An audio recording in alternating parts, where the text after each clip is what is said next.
अस्मद्गुरुभ्यो नमः। श्रीमते रामानुजाय नमः।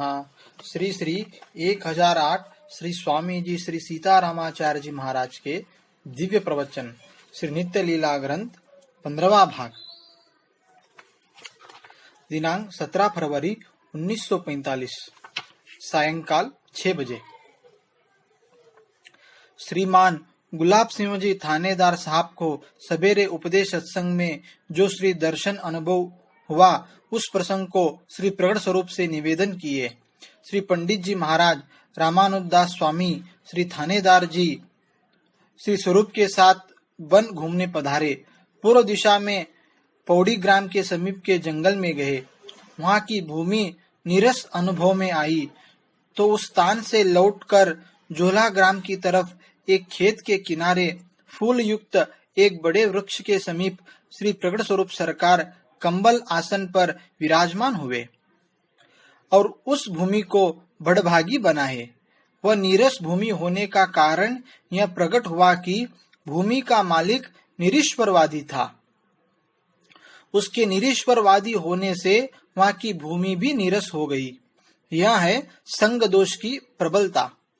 श्री सरकार कृपा से द्रवीभूत हो कहे कि अपन लोग ईश्वरवादी हैं, इसलिए प्रभु ने कृपा कर उस भूमि पर अपने को ठहरने नहीं दिया, सबों का मन उचाट कर दिए। यह कैसी दिव्य कृपा हुई।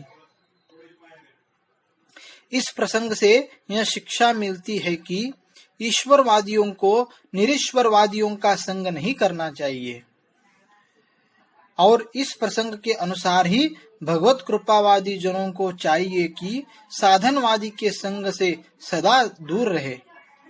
इसी प्रकार अनन्य भागवतों को देवतांतरी लोगों से दूर रहना चाहिए। विशेष कृपा जनाते हुए कहे कि आचार्याभिमानी जन को आचार्य की कृपा ही उपाय है, इसलिए भगवान को उपाय मानने वालों से दूर रहना जरूरी है। इस विरोधी तत्व के सूक्ष्मतम स्वरूप को भली प्रकार से समझ लेना चाहिए। नास्तिकवादी दो प्रकार के संसार में हैं।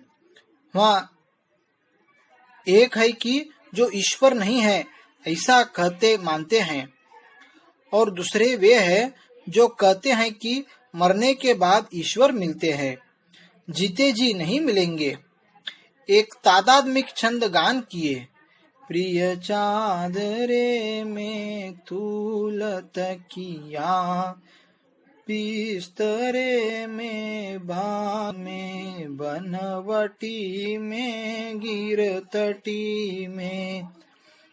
प्रभु तो सर्वत्र है, फिर मरने पर मिलेगा ऐसा कहना ही बड़ी नास्तिकता है। अभी जो कहा गया है उनसे दूर रहना तात्पर्य यह है कि एक का विषय दूसरे को बाधक होता है।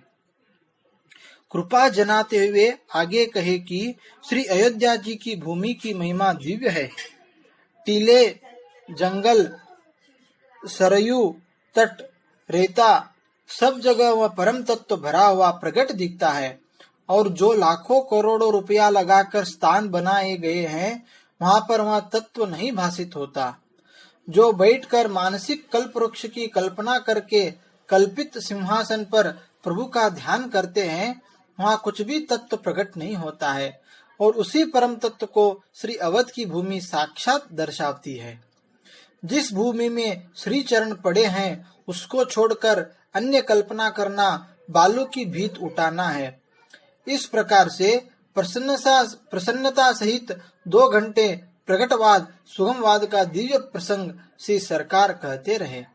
श्री चरणाश्रित जनों से एक तादात्मिक छंद का गान गाने को कहे। गान श्रवण कर सब पर प्रसन्नता जनाए। श्री प्रभु स्वरूप सरकार का मंगल हो, श्री लाल जी का मंगल हो। जय श्रीमन्नारायण।